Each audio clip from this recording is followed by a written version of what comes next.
నమస్తే, welcome to mega debate. నేను సిరాజ్.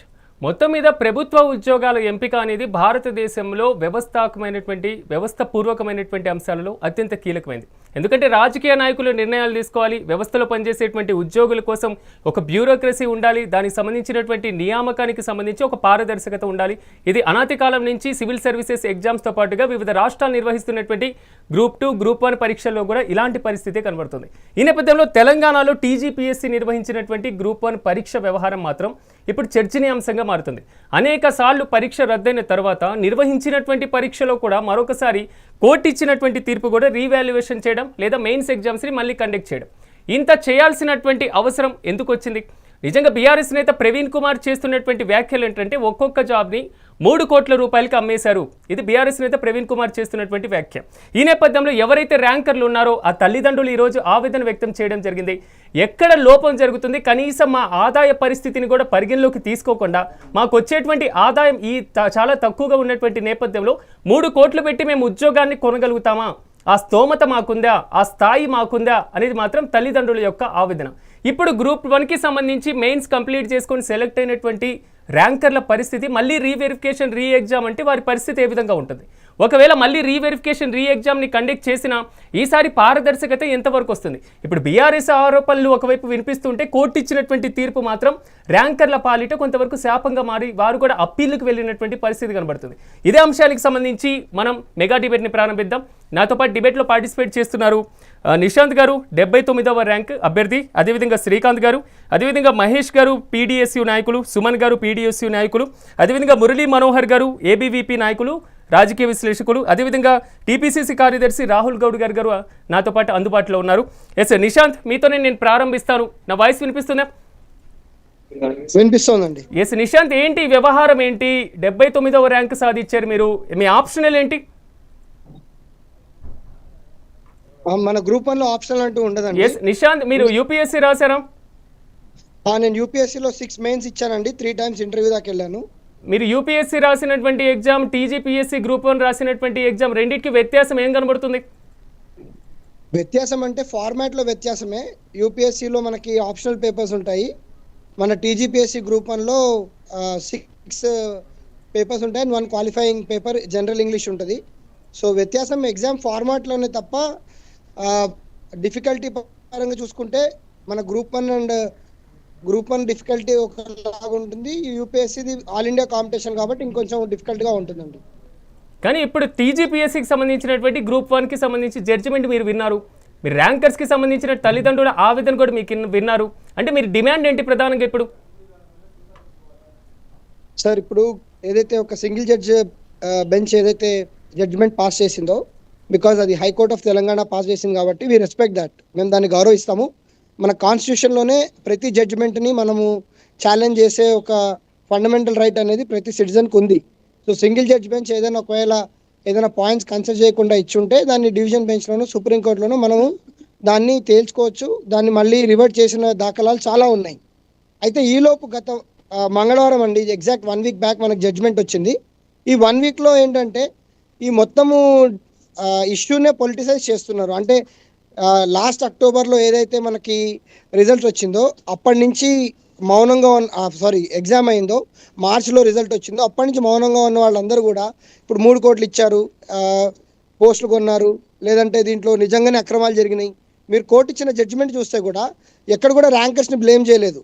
కానీ లాస్ట్ 1 వీక్ నుంచి ర్యాంకర్స్ని బ్లేమ్ చేస్తూ, వాళ్ళ కుటుంబాలని బ్లేమ్ చేస్తూ 1700 కోట్ల స్కామ్ జరిగింది, ఒక్కొక్కరు 3 కోట్లు ఇచ్చారు.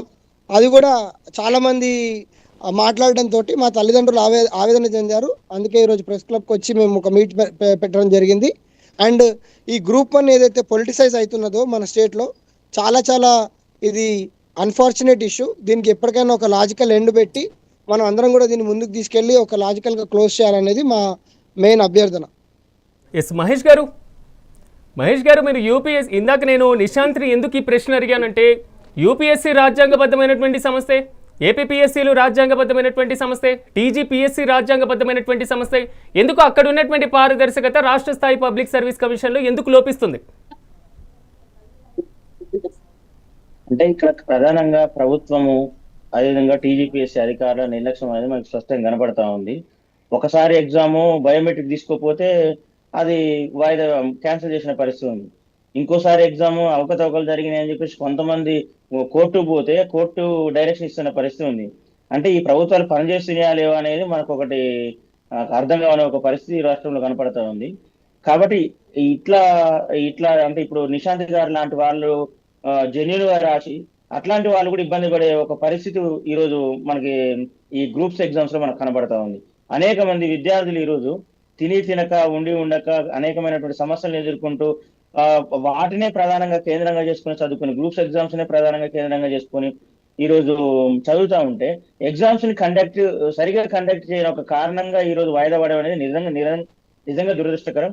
ఎందుకంటే దాని మీద ఆశలు పెట్టుకుని ఈరోజు అనేక మంది ఉన్నారు. మేము నిశాంత్ గారు వాళ్ళ ప్రెస్ మీట్ కూడా నేను ఫాలో అయినా.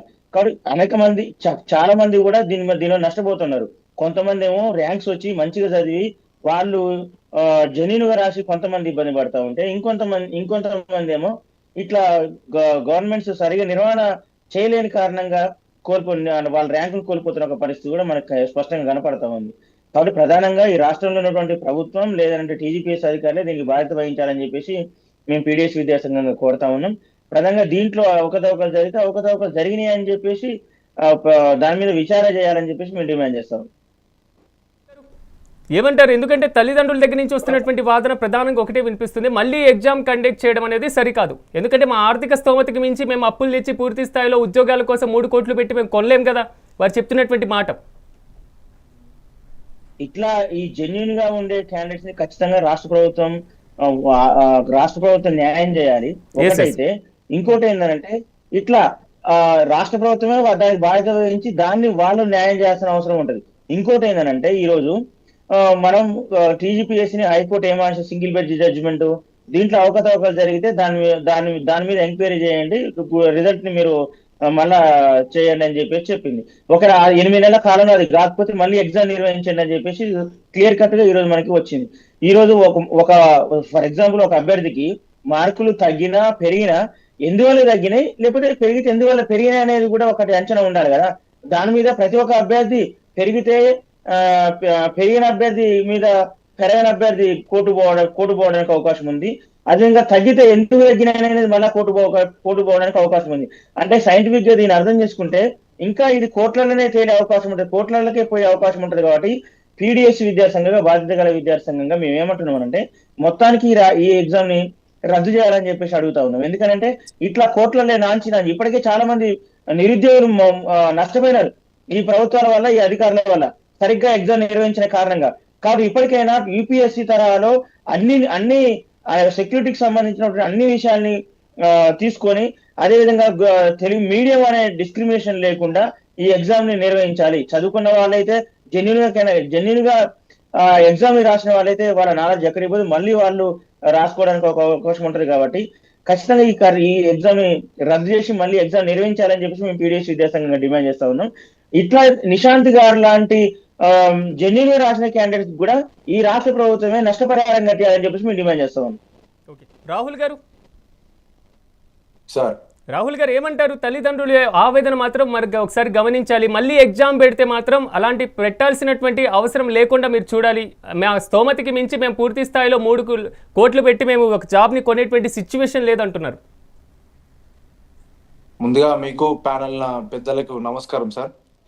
ఇప్పుడు ఇద్దరు మిత్రులు చెప్పారు, సరే కొంచెం అవకతవకలు కావచ్చు ప్రభుత్వం ద్వారా.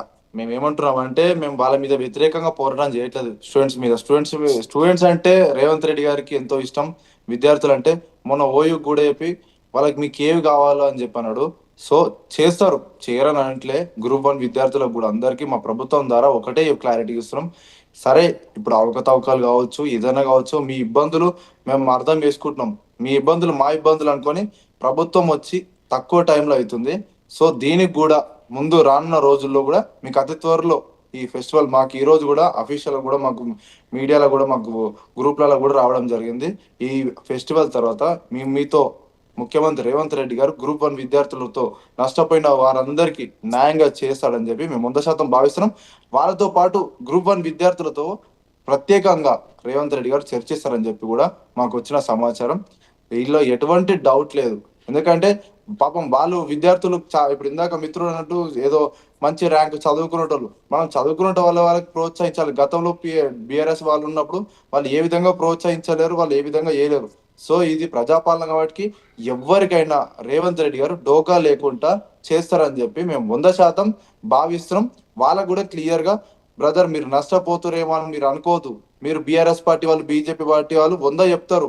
ఈరోజు జాగృతి కార్యాలయాన్ని వాళ్ళు ముట్టడానికి వచ్చారు. కానీ అంటే వాళ్ళు రాజకీయంగా ఎక్కడ దొరుకుతుంది ప్రభుత్వం మీద నిందలేయడానికి, వాళ్ళు టీజీపీఎస్ ని ముట్టడించడానికి వచ్చారు. అంటే వాళ్ళు రాజకీయ కక్షతోనే విద్యార్థులను ఒక దిశగా తీసుకోబోతున్నారు. కానీ ఆ డైవర్షన్ కావద్దు. ముఖ్యమంత్రి రేవంత్ రెడ్డి గారు మీ అందరు క్లియర్ కట్ గా రానున్న రోజుల్లో అతి తక్కువ సమయంలోనే చేస్తారని చెప్పి మేము 100% భావిస్తున్నాం. మీరు కూడా భావించాలని ఇలా మేము స్పష్టంగా క్లారిటీగా చెప్తున్నాం. అమ్ముకోవడం జరిగింది అనేటువంటి కామెంట్స్ కూడా వారు చేశారు. దాని మీద ఏమంటారు?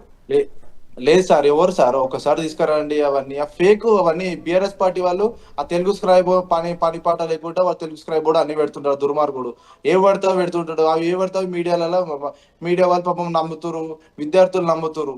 ఎవరో ఆ విద్యార్థి కొన్నైనా ఇచ్చిన అయినా రావాలి. మరి ఇప్పటి వరకు మరి రాలేరు కదా.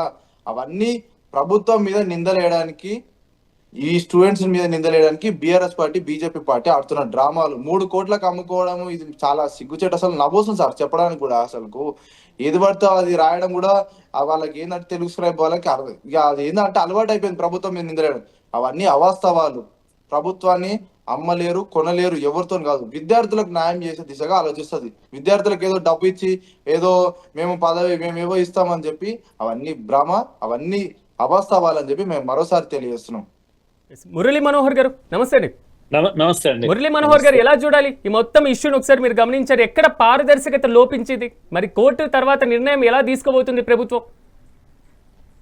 ఇదే ఇప్పుడు అందరూ పరిశీలిస్తున్నటువంటి విషయం. ప్రభుత్వం ఎట్లా స్పందిస్తుంది, ఏ విధంగా అంటే పరీక్ష మళ్ళా పెట్టినా చాలా సమస్యలు, పెట్టకపోయినా అసలు రీవాల్యుయేషన్ ఎలా చేస్తారు అనేది ఒక యాంగ్జైటీ ఇది. కానీ ఏది ఏమైనా ఇన్ని ఏళ్ల తర్వాత, సో అది మనకు తెలంగాణ వచ్చాక కూడా 10 ఏళ్ళు టిఆర్ఎస్ తర్వాత కాంగ్రెస్ వచ్చాక కూడా ఈ పరీక్షలో సక్సెస్ఫుల్ గా నిర్వర్తించలేకపోవడము, ఆర్డర్స్ ఇవ్వలేకపోవడం, ఇది చాలా దురదృష్టకరమైనటువంటి విషయం. ఇప్పటికైనా నా ఇదేంటి అంటే ఒక గుడ్ థింగ్ ఏంటంటే మాట్లాడడానికి విద్యార్థులతో వీళ్ళతో విల్లింగ్ గా ఉండడము, ప్రభుత్వము లేకపోతే ముఖ్యమంత్రి విల్లింగ్ గా ఉండడం చాలా మంచిది. కనుక కూర్చోవాలి, మేధావులతో కూర్చోవాలి, మాట్లాడాలి. ముఖ్యంగా పేపర్ వాల్యుయేషన్ లో చాలా అవకతవకలు జరిగాయి. కనుక డబ్బులు చేతులు మారాయా అంటే అది వైల్డ్ అలిగేషన్ అవుతుంది, చెప్పనీకే రాదు. కానీ అలిగేషన్స్ అయితే ఉన్నాయి. ఇప్పుడు ఆయన యువ నాయకుడు, ఆయన చాలా బాగా మాట్లాడాడు. తన ప్రభుత్వాన్ని తాను ఏమంటాము ప్రొటెక్ట్ చేసుకుంటూ మాట్లాడాడు చక్కగా. తమ నాయకుడు తప్పకుండా న్యాయం చేస్తాడని అన్నారు. నిజంగా అటువంటి న్యాయం చేస్తే చాలా మంచిదే. మరి చాలా బాగుంది. అంత యువకుడే కూడా అంత బ్యాలెన్స్ గా మాట్లాడము. కానీ అలిగేషన్స్ కాదు ఇప్పుడు కావాల్సింది, సమాధానం కావాలి. వెంటనే ఆర్డర్స్ ఇవ్వగలగాలి ప్రభుత్వం. సమర్థత ఎక్కడ లోపించింది మన లోపల. ఇప్పుడు కాంగ్రెస్ ప్రభుత్వం కూడా తొందరపడ్డదేమో అని అనిపిస్తుంది పరీక్ష నిర్వహించడంలో, పేపర్ వాల్యుయేషన్ లో. ఏందండి నేను చెప్పగలుగుతాను, వాల్యూ చేసిన వాళ్ళు ప్రొఫెసర్స్, టీచర్స్, క్వాలిఫికేషన్ లేని వాళ్ళు దిద్దారు. నాకు తెలుసు కదా, మా వాళ్ళే కదా దిద్దింది. క్వాలిఫైడ్ కాని వాళ్ళు దిద్దారు. కొన్ని పేపర్లు అయితే రోజుకు 100 పేపర్లు దిద్దారండి. 30 పేపర్లు 40 పేపర్ల కన్నా ఎక్కువ దిద్దకూడదు, 30 కన్నా ఎక్కువ దిద్దకూడదు. 100 పర్ డే 100 దిద్దారు. ఎట్లా దిద్దారు అసలు నాకు అర్థం కాదు. 1900 పేజెస్ అవుతాయి ఒక రోజు వాల్యూ చేయాలంటే. మరి అన్ని పేజీలు 100 పేజీలు ఎలా వాల్యూ చేశారు? అందుకే కోర్టు తప్పు పట్టింది. మరి అక్కడ కదా మీరు ఫెయిల్ అయిపోయింది. పరీక్ష నిర్వహించినప్పుడు వాల్యూ చేసేటప్పుడే వాల్యుయేషన్ లోనే పొరపాటు జరిగితే ఎట్లా అని 4 నెలలు 3 నెలలు 4 నెలలు కంటిన్యూస్ గా జరిగాయి. దిద్దిన వాళ్ళే దిద్దారు, రోజంతా దిద్దారు కూర్చొని. వాళ్ళకు సమయమే సరిపోలేదు ఒక్కొక్క పేపర్ వాల్యూ చేయడానికి. మెటికులస్ గా కూర్చొని ప్లాన్ చేసి ఇన్ని పేపర్లే వాల్యూ చేయాలి, వీళ్ళనే తీసుకోవాలి. మీరు తీయండి, ఇప్పటికైనా వాల్యూ చేసిన వాళ్ళు క్వాలిఫికేషన్ లేని వాళ్ళు కూడా వాల్యూ చేశారు పేపర్. ఎంత గ్రూప్ 1 అంటే ఎంత పెద్ద ఇదే అండి. సివిల్ సర్వీస్ రేపు కన్ఫర్డ్ ఐఏఎస్ అవుతారు వీళ్ళంతా కూడా. వాళ్ళ పేపర్లో అంత ఇదిగా ఎట్లా వాల్యూ చేస్తారు? తప్పు జరిగింది కదా మరి. ఇప్పుడు డబ్బులు తర్వాత చేతులు మారి నేను అనను ఆ విషయం, కానీ ఇది తప్పు జరిగింది కదా. ఇంత ఘోరమైన నేరం కదా. పిల్లలు ఏం కావాలి? వాళ్ళు ఎంత ఫ్రస్ట్రేషను. వాళ్ళు ఇప్పుడు ర్యాంకులు వచ్చాయి, వచ్చినా జాబ్ రావట్లేదు కనుక వాళ్ళు ఏం కావాలి? అందుకే ఇదంతా కాదు, కాస్త మీరు ఈ పాలిటిక్స్ పక్కకు పెట్టండి, వాళ్ళ బాధను గ్రహించండి, కాస్త నాన్ పొలిటికల్ గా కీపింగ్ అవే ఫ్రమ్ పాలిటిక్స్ న్యాయం జరిగేటువంటి ఒక పెద్ద ప్రయత్నం ఆ విధంగా ఉన్న పెద్ద మనుషులు కూడా ఉన్నారు. అటువంటి వాళ్ళని ఇన్వాల్వ్ చేసి ఒక కమిటీ జాగ్రత్తగా కూర్చొని పూర్తిది బాధ్యతను తీసుకొని పనిచేయాల్సిన అవసరం ఉంది. కనుక ఒకరిని ఒకరు నిందించుకోవడం వల్ల పెద్దగా ఉపయోగం ఏమీ లేదు. మురళీ మనోహర్ గారు, ఇంకో కీలకమైనటువంటి ఇష్యూ కూడా ఏంటంటే, వన్స్ ఈ నోటిఫికేషన్కి సంబంధించిన ఒక జడ్జిమెంట్ లేదా ప్రభుత్వం రేపు అప్పీల్కి వెళ్ళడం, అప్పీల్ పూర్తయిన తర్వాత ఫైనల్గా ఒకవేళ దీనికి సంబంధించిన మళ్ళీ ఎగ్జామ్ కండక్ట్ చేయాలి అంటే ఆల్రెడీ రాసినటువంటి ర్యాంకర్స్ ఎవరైతే ఉన్నారో ఒక వర్గం, మళ్ళీ మెయిన్స్ అవ్వకుండా మళ్ళీ ఎగ్జామ్కి హాజరయ్యేటువంటి మరో వర్గం, ఇలా అభ్యర్థుల్లో చీలిక వచ్చేటువంటి అవకాశం లేదా? తప్పకుండా చీలిక వస్తుంది. ఒకరికొకరు యుద్ధం చేసుకునే పరిస్థితి వస్తుంది. చాలా డెలికేట్ ఇష్యూ ఇది, చాలా డెలికేట్ ఇష్యూ. నేను ర్యాంక్ వచ్చిందండి, నాకు ర్యాంక్ వచ్చాక నాకు ఉద్యోగం రావట్లేదు, ఎవరో మళ్ళీ ఆపేశారు, తీసుకెళ్తున్నారు నా చేతి నుంచి, నోటికాడి బుక్క లాక్కోవడం అంటారు చూడు, అట్లాంటిది అవుతుంది అన్నట్టు. కనుక ఇది చాలా సెన్సిటివ్ ఇష్యూ అవుతుంది. అందుకే నాకు అనిపిస్తున్నది, మీరు మళ్ళా పరీక్షకు వెళ్ళడం అనేది మాత్రం చాలా పెద్ద ప్రశ్నే అవుతుంది. కనుక వాల్యుయేషన్ లో పొరపాట్లు జరిగాయి అని నిర్ధారణ జరిగితే మాత్రం కూర్చొని మీరు ఒక ఎంక్వైరీ కమిటీ వేసి కంప్లీట్ గా దీన్ని అసర్టైన్ చేసుకొని, ఘోరాలు నేరాలు జరిగాయి అనుకోండి, మరి ఇంకా తప్పదు కదా, అప్పుడు ప్రకటన చేసి మళ్ళీ పరీక్ష పెట్టాల్సిందే. పర్లేదు, వాల్యుయేషన్ లోనే తప్పులు చేశారు, మళ్ళా వాల్యూ చేస్తే అవుతుంది అన్నప్పుడు రీవాల్యూ చేయగలిగితేనే చాలా మంచిది. ఇప్పుడు ఉన్నటువంటి వీళ్ళకు కూడా నష్టం జరగకుండా ఉంటుంది. ఏది ఏమైనా ఇప్పుడు ర్యాంక్ తెచ్చుకున్న వాళ్ళ మనస్తాపం వాళ్ళది, అది చెప్పలేనంత బాధ వాళ్ళది.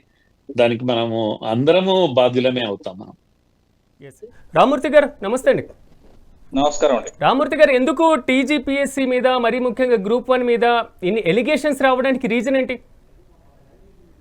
ఏం లేదండి, మా అప్పుడు ఎంత కుట్రలు చేసిందో తెలుసు. ఎందుకంటే ఇప్పుడు కుట్రలు చేసిన వాళ్ళు కుట్రలకే చచ్చిపోతారు అన్నట్టు. ఎందుకంటే మేము ఏదైతే గ్రూప్ 1 నిర్వహణ ఇప్పుడు మొదలు పెట్టినప్పుడు ఏదైతే బల్మూరి వెంకట్ అదే విధంగా రియాజ్ అడ్డం పెట్టుకొని ఏదైతే అశోక్ నగర్ లో వీళ్ళు చేసిన రచ్చ అంతా ఇంత కాదు. ఇప్పుడు వాళ్ళిద్దరికి ఉద్యోగాలు వచ్చినాయి. ఒకరు స్టేట్ కార్పొరేషన్ చైర్మన్ అయినలు, అదే విధంగా ఒకరు ఏదైతే ఒక ఎమ్మెల్సీ అయిన వాళ్ళకి ఉద్యోగాలు వచ్చినాయి. కానీ ఏదైతే విద్యార్థులు అడ్డం పెట్టుకొని వీళ్ళు చేసిన అంత రచ్చ, పాపం వాళ్ళు విద్యార్థులు అమాయకులు అయిపోయిన, వాళ్ళ బప్పులు చేసి గొర్రెలను చేసి. అదే విధంగా ఇప్పుడు ఏదైతే వీళ్ళు నిర్వహించిన పరీక్షలో ఏంటంటే కోర్టు అడుగుతేనే ఏదైతే ఎంతమంది ఎగ్జామ్ రాసిందంటే అక్టోబర్ 27వ తారీఖు కోర్టుకు వీళ్ళు చెప్పినంత 21,093 అని, అదే విధంగా మార్చి 30 తారీఖు 21,110 అని, అదే విధంగా మార్చి 13 20,161 అని, అదే విధంగా సెప్టెంబర్ 9 అంటే 21,085 అని. ఈ విధంగా అంకెలు మారుస్తూ మా అప్పుడు ఏదైతే అందులో జరిగిన ఉద్యోగి తప్పు, అదే విధంగా ఉద్యోగి అయితే హనీ ట్రాప్, అదే రేణుక విషయం కూడా మనం కూడా తెలుసుకోవచ్చు. ఎందుకంటే ఆమె ఏ విధంగా ఎట్లా చేసింది, పేపర్ లీక్ లో రాయాల్సిన పట్టుకొని ఏ విధంగా మెస్మరైజ్ చేసి ఏదైతే ఉద్యోగం చేసిన తప్పు, ప్రభుత్వం చేసిన తప్పు కాదు. ఇప్పుడు డైరెక్ట్ ఏదైతే ఒకే సెంటర్ లో నుంచి చాలా మంది పాస్ కావడం, అదే విధంగా ఉద్యోగాలు అమ్ముకోవాలని చూడడం, ఒక మంత్రి 3 కోట్లు అడగడం, ఇవన్నీ చాలా ఉన్నాయండి. విద్యార్థులతోనే ఏదైతే వీళ్ళ విద్యార్థులు అడ్డం పెట్టుకుని వచ్చిన ప్రభుత్వం విద్యార్థులు మోసం చేసి, దగా చేసి, మోసం చేసి నోటిఫికేషన్లు ఇస్తామని, 2 లక్షల ఉద్యోగాలు ఇస్తామని, ఏదైతే చాలా ఘోరమైన పరిస్థితులు అండి. వాస్తవంగా చెప్తే నమ్మి ఓటేస్తే నమ్మక ద్రోహం చేసిన ప్రభుత్వం ఇది కాంగ్రెస్ ప్రభుత్వం. విద్యార్థుల నోట్ల మట్టి కాదండి, పెండ కొడుతున్నారు. అతి దారుణమైన విషయం ఏంటంటే వాళ్ళు పరీక్ష వాయిదా వేయమని మొన్న అయితే గతంలో కోరితే గ్రంథాలయంలో ఉన్న వాళ్ళను గల్లబట్టి గుంజుకొచ్చి ఈ పోలీసులతో కొట్టించిన ప్రభుత్వం అంటే సిగ్గు లేని ప్రభుత్వం ఇది. వాస్తవంగా చెప్పాలంటే ఏదైతే విద్యార్థులు ఏదైతే వీళ్ళని గెలిపేనికి బస్సులు వేసుకొని ఊరూరు ఎట్లా జరిగిందో వీళ్ళని ఒడగొట్టడానికి కూడా మళ్ళీ రేపు అదే విధంగా తిరిగి వీళ్ళకి ఓటేస్తే, వాస్తవం చెప్పాలంటే కారు గుర్తు కొట్టేస్తే ఎలాంటి పరిస్థితులు వస్తాయి, కన్నీళ్లు మిగులుతాయి. అదే విధంగా ఒకవేళ కారు గుర్తుకు ఓటేయాలనుకున్న వాళ్ళు కూడా వాస్తవంగా చెయ్యి గుర్తుకు ఓటేయాలంటే చెయ్యి నరుకుని చేస్తారు కానీ చెయ్యి గుర్తు మాత్రం ఓటేయాలండి. ఈ రోజు తల్లిదండ్రులు పూర్తి స్థాయిలో ఒక ప్రెస్ మీట్ నిర్వహించి ఒక మాట అన్నారు, నెలకి 10,000 రూపాయలు మాకు జీతం వస్తుంది, మేము 3 కోట్లు పెట్టి ఉద్యోగాన్ని కొంటామా అనేది ఒక ర్యాంకర్ తల్లిదండ్రులు చెప్పినటువంటి మాట. మరి వాళ్ళు ఎలా జాబ్ కొని ఉంటారు, ఎలా అమ్ముడిపోయి ఉంటాయి? నేను చెప్తా వినండి. కొంతమంది ప్రభుత్వం కావాలని అందులో ఏదైతే ర్యాంకు పొందిన వాళ్ళను కొంచెం మధ్యతరగతి వాళ్ళ వీళ్ళని తీసుకొచ్చి ప్రెస్ మీట్ పెట్టించింది. వాస్తవంగా ఏంటంటే ఇప్పుడు వీళ్ళు అమ్ముకోవడానికి చూసుకున్నది వాస్తవంగా నిజం. అదే విధంగా ఏదైతే 3 కోట్లు ఆఫర్ చేసిన నిజం. ఇంకోటి ఏంటంటే ఉద్యోగాలు కొంటారా అంటే వాస్తవంగా కాంగ్రెస్ ప్రభుత్వం ఎప్పుడున్నా వాస్తవంగా మనం జనరల్ గా మాట్లాడుకుందామండి, మనం కూడా విలేజ్లో పుట్టినోళ్ళమే. కాంగ్రెస్ పాలనలో ఉద్యోగాలు అమ్ముకున్నారు అన్నది జగమెరిగిన సత్యం. ఇప్పుడు 2 కోట్లు 3 కోట్లు కాదండి, ఉన్న వాళ్ళ దగ్గర ఎన్ని డబ్బులు తీసుకుంటారు. ఇప్పుడు అవసరం ఏంటంటే వాళ్ళ దగ్గర డబ్బులు ఉన్నాయి, వాళ్ళంతా వాళ్ళ బాబో ఉంటాడు, 2 కోట్లు 3 కోట్లు పెడతా అని. ఇప్పుడు అంతెందుకండి, ఇప్పుడు మామూలుగా ఏదైతే మన వరంగల్ సంబంధించిన ఒక మంత్రి డైరెక్ట్ ఒక మంత్రిని పట్టుకుని నాకు ఇక్కడ ఉద్యోగం కావాలి ఏమైనా ఇప్పిమంటే చూద్దామని కూడా మాట్లాడిన విషయాలు కూడా ఉన్నాయి. ఎందుకంటే ఆ ఉద్యోగం ఏ విధంగా వస్తుంది ఏ విధంగా అన్నది కూడా వీళ్ళకి తెలియదండి. చదువుకున్న వాళ్ళు జ్ఞానవంతులు పరిపాలకులు అయితే నిజంగానే భవిష్యత్తు బాగుంటది విద్యార్థులకు. ఎవరికి చదువు రాదు, ఒక అక్షరం రాదు, అంటే ఆ రాదు, టీ రాదు, ఏమంటారు ఏదో అంటారు, రైజింగ్ ఇండియా అంటారు, రైజింగ్ భారత్ అంటారు, లేకపోతే రైజింగ్ తెలంగాణ అంటారు. రేజింగ్ తెలంగాణ కాదండి, వాళ్ళ అన్నదమ్ములు రేజ్ అవుతారు, వాళ్ళ మంత్రివర్గంలో రేజ్ అవుతారు తప్ప ఎవరు రేజ్ కావట్లేదు. ఉద్యోగాలు అమ్ముకోవడానికి చూసింది నిజం. ఎందుకంటే వాస్తవంగా ఏంటంటే మొత్తం అందరూ ఉన్నోళ్ళే ఉంటారండి, కానీ ఉన్నోళ్ళను వీళ్ళు క్యాప్చర్ చేసి డబ్బులు ఉన్న వాళ్ళు క్యాప్చర్ చేసి అదే విధంగా రాజకీయ పలుకుబడిన వాళ్ళు ఏదైతే ఉన్నవాళ్ళు వాళ్ళు కొనడానికి ప్రయత్నం చేసిన నిజం, వాళ్ళ దగ్గర డబ్బులు తీసుకున్న నిజం. ఒక్క సెంటర్లకి కొంతమంది ఎట్లా బాధ్యతనండి, సిగ్గుండాలి కదా ప్రభుత్వానికి ఇక చెప్పుకొని కూడా. ఇప్పుడు కొంతమందిని ఏదో ప్రెస్ మీట్ పెట్టించి వాళ్ళు ఏదో చెప్పిందంటే నిజాలను వడ్డంతారండి. విద్యార్థులు ముఖ్యంగా చాలా తెలివికల్లో ఇంత ముందులా కాదండి, ఎట్టి కాలంలో పరిపాలించింది మీరు 55 ఏళ్ళు. ఇప్పుడు మొత్తం తెలివికల రాజ్యం, ఆన్లైన్ రాజ్యం ఇది. నువ్వు అంటే ఆ లెక్క పెడతారు, ఈ లెక్క పెడతారు, అంతే తప్ప మీరు అసమర్థులు, మీరు పరిపాలన సాధ కాదు. వాస్తవంగా చెప్పాలంటే ఈ ప్రభుత్వం ఎప్పుడు పోతే అప్పుడు బాంబులు కలిసి సంబరాలు చేసుకుంటూ రాహుల్ గారు ఇక్కడ ఉద్యోగాలకు సంబంధించినటువంటి అమ్మకాలు అనేది బీఆర్ఎస్ చేస్తున్నటువంటి ఆరోపణ పక్కన పెడితే మీరు ప్రధానంగా కోర్టు ఇచ్చినటువంటి 2 ఆప్షన్స్ లో ఏ ఆప్షన్ ఎంచుకోబోతున్నారు? అదేవిధంగా వారు అడిగినటువంటి ప్రశ్నకు కూడా సమాధానం ఏంటి? ఇప్పుడు వాళ్ళు బీఆర్ఎస్ పార్టీ వాళ్ళకి ఎట్లా అంటే రాజకీయం జోక్యం అయిపోతుంది. ఏంటంటే తెలంగాణ విద్యార్థుల మీద అప్పుడు తెలంగాణ పోరాటం అప్పుడు ఉసుగొల్పి ప్రాణాలు ఎంతో మంది బలి తీసుకురు. కేసీఆర్ అంటోడు ఇలా మాట్లాడండి సిగ్గుండాలి అసలు ఏం మాట్లాడుతున్నారు అసలు ఉద్యమం గురించి మాట్లాడడానికి అర్హత లేదు.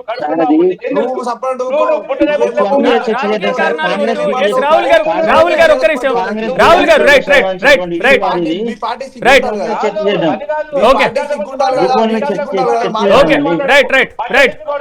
విద్యార్థుల ఆత్మహత్యల గురించి మాట్లాడినా, విద్యార్థులు తక్కువ చేసి మాట్లాడినా. రైట్ రామూర్తి గారు ఒక్క నిమిషం, రామూర్తి గారు ఒక్క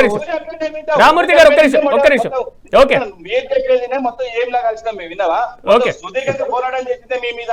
మీరు రక్తం కాల్చిందో రక్తాన్ని కళ్ళ చూసిన పార్టీ. ప్రతి లాఠీ దెబ్బకు కారణం మీరే. ఉస్మానియా యూనివర్సిటీ కానీ కాకతీయ యూనివర్సిటీ ఏదైతే మా వీపుల మీద పడ్డ ప్రతి దెబ్బకు కారణం మీరే.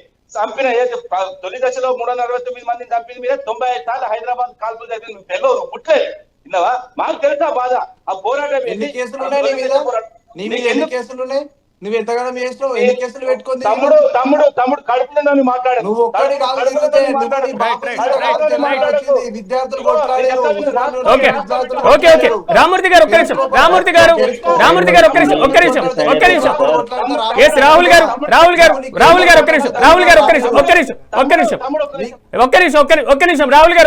ఒక్క నిమిషం మన ప్రధానంగా గ్రూప్ 1 అభ్యర్థుల యొక్క ఆవేదన గురించి మనం డిస్కషన్ చేద్దాం.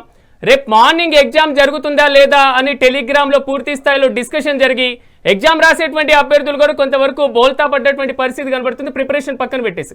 ఎస్ రాహుల్ గారు ఆ అంశాన్ని ఒకసారి మనం డిస్కషన్ చేద్దాం. తమ్ముని సమాధానం చెప్పిన తర్వాత మీరు ఎంతైనా మాట్లాడండి. నేను చెప్తున్నా, తెలంగాణ సాయుధ పోరాటంలో మా తాతయ్య వెళ్ళిపోయిండు, మావోయిస్ట్ పార్టీలో మా ఇంట్లో 2 అన్నదమ్ములు చచ్చిపోయిండు, తెలంగాణ ఉద్యమంలో మా మీద కేసులైనా, నా మీద నేను గ్రూప్ 1 పేపర్ చెప్పిన నువ్వు రా, నువ్వు ఏం తెలుసానికి ఉద్యమం గురించి? ఏం నువ్వు మంచిగా మాట్లాడుతావు మాట్లాడు. నువ్వు నా కుటుంబం వచ్చింది. నువ్వు మర్యాద మాట్లాడు నేర్చుకోవాలి. నీకు డిబేట్ లో ఓకే రామూర్తి గారు వ్యక్తిగత దూషణలు ఒక్క నిమిషం రామూర్తి గారు ఒక్క నిమిషం రాహుల్ గారు ఒక్క నిమిషం రైట్ ఓకే ఒక్క నిమిషం వ్యక్తిగతమైనటువంటి దూషణలు రైట్ రాహుల్ గారు ఒక్క నిమిషం రామూర్తి గారు ఒక్క నిమిషం ఎందుకంటే తెలంగాణ విద్యార్థుల యొక్క గ్రూప్ 1 అభ్యర్థుల యొక్క ఆవేదన గురించి మనం డిస్కషన్ చేద్దాం. వారు పూర్తి స్థాయిలో వారు ర్యాంకర్స్ ఉండి కూడా తల్లిదండ్రుల ఆవేదన వ్యక్తం చేస్తున్నారు. ప్రభుత్వం నెక్స్ట్ ఏం స్టెప్ తీసుకోబోతుంది? రీవెరిఫికేషన్కి వెళ్ళబోతుందా లేదా పూర్తి స్థాయిలో మెయిన్స్ని మళ్ళీ కండక్ట్ చేయాలా? ఒకవేళ మెయిన్స్ని కండక్ట్ చేస్తే ఇద్దరు అభ్యర్థులు ఏవైతే చీలికుంటుందో దాన్ని ఎలా పరిష్కరిస్తుంది? ఈ అంశాల మీద మనం డిస్కషన్ చేద్దాం. వ్యక్తిగత దూషణలు వద్దు, దయచేసి సహకరించండి. ఎస్ మురళీ మనోహర్ గారు రైట్ మురళీ మనోహర్ గారు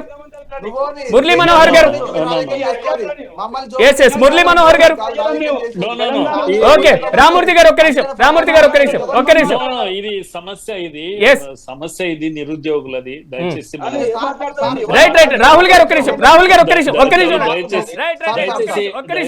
ఒక్క నిమిషం నేను మళ్ళీ మీ దగ్గరకు వస్తాను. ఒక్క నిమిషం ఎస్ మురళీ మనోహర్ గారు ఓకే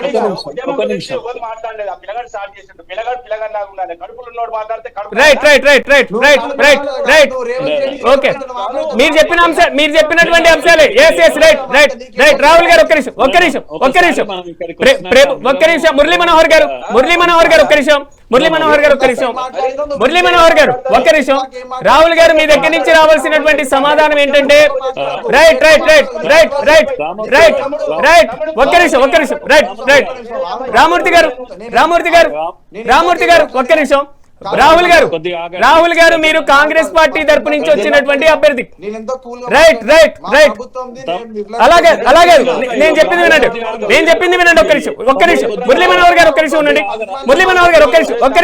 ఒక్క నిమిషం రైట్ కాంగ్రెస్ పార్టీకి సంబంధించినటువంటి టీపీసీసీ కార్యదర్శి రాహుల్ గారు మనతో పాటు అందుబాటులో ఉన్నారు. రాహుల్ గారు మీ దగ్గర నుంచి ప్రభుత్వం నెక్స్ట్ ఏం స్టెప్ తీసుకోబోతుంది అనేది మాత్రం ఇక్కడ విద్యార్థులు మాత్రమే కాదు, గ్రూప్ 1 అభ్యర్థులు మాత్రమే కాదు, వాళ్ళ తల్లిదండ్రులు కూడా పూర్తి స్థాయిలో ఆసక్తిగా ఎదురు చూస్తున్నారు.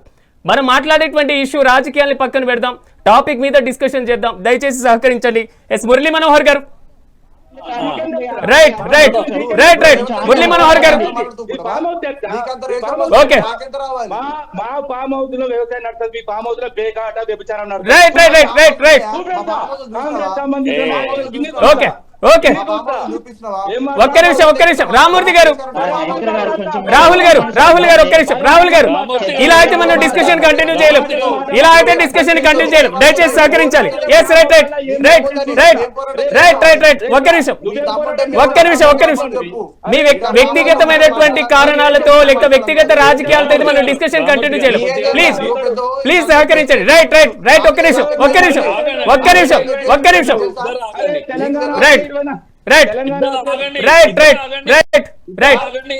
రైట్ రాహుల్ గారు నా వాయిస్ వినిపిస్తుందా?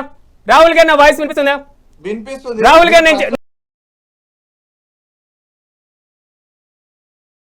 చెప్పింది వినండి. ఒక్క నిమిషం దయచేసి వినండి. రామూర్తి గారు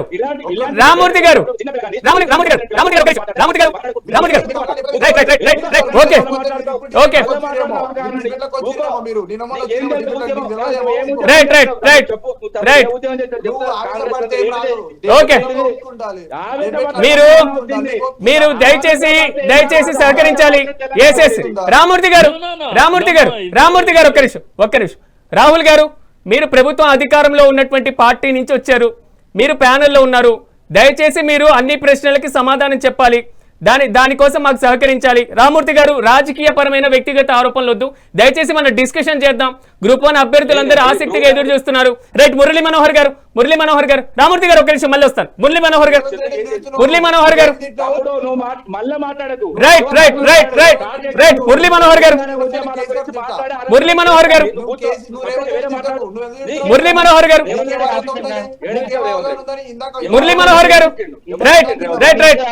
రైట్ మాట్లాడింది కేటీని. రైట్ రైట్ రైట్ రైట్ ఒక్క నిమిషం ఒక్క నిమిషం ఒక్క నిమిషం ఒక్క నిమిషం రైట్ రైట్ డైవర్షన్ చేయదలుచుకున్నావు, నువ్వు డిబేట్ మొత్తం నాశనం చేస్తావు. Okay okay right right right right Murali Manohar గారు ఏమంటారు? అసలు క్వాలిఫికేషన్ కాని వారితో వెరిఫికేషన్ ఎలా కండక్ట్ చేయాలి? నీకు అవగాహన లేదు, నువ్వు నా video right right right right Rahul గారు ఒక్క నిమిషం. ఎస్ మురళీ మనోహర్ గారు ఇక్కడ ప్రధానమైనటువంటి ప్రశ్న ఏంటంటే ప్రస్తుత ప్రభుత్వం అసలు క్వాలిఫికేషన్ కాని వారితో మీకు సంబంధించిన వెరిఫికేషన్ చేయడం జరిగింది. ఇప్పుడు నెక్స్ట్ ఒకవేళ రీవెరిఫికేషన్ చేసినా వచ్చేటువంటి వారి పారదర్శకత మీద కూడా అనేక ప్రశ్నలు రావా? మురళీ మనోహర్ గారు